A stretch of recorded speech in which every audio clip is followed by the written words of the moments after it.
Pleno rekapitulasi suara di tingkat Panitia Pemilihan Kecamatan atau PPK Kecamatan Parungkuda Kabupaten Sukabumi akhirnya rampung dan hanya tinggal menyerahkan berita acara kepada para saksi pemilu.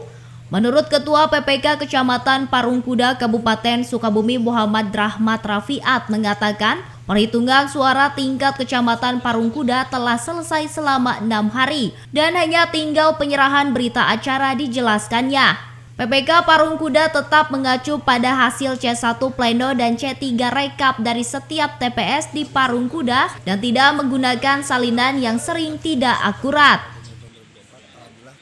Kami di rekapitulasi penyerahan suara tingkat Kecamatan Parungkuda pada pemilu tahun 2024, alhamdulillah sesuai schedule kita pelaksanaannya selama 6 hari ya, kita sesuai schedule, jadi alhamdulillah tidak ada hambatan, semua berjalan dengan aman, tertib dan lancar.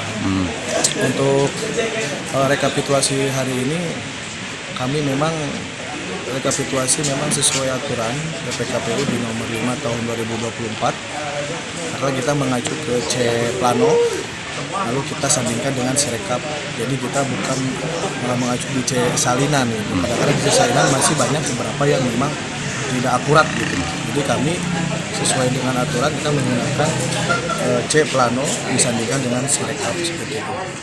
Sementara itu, kendati rekapitulasi hasil suara tingkat kecamatan telah selesai selama 6 hari, namun demikian berita hasil acara masih belum selesai dan rencananya akan diserahkan pada Senin 26 Februari 2024. Dari Kabupaten Sukabumi, Muhammad Ujang Heriaman melaporkan.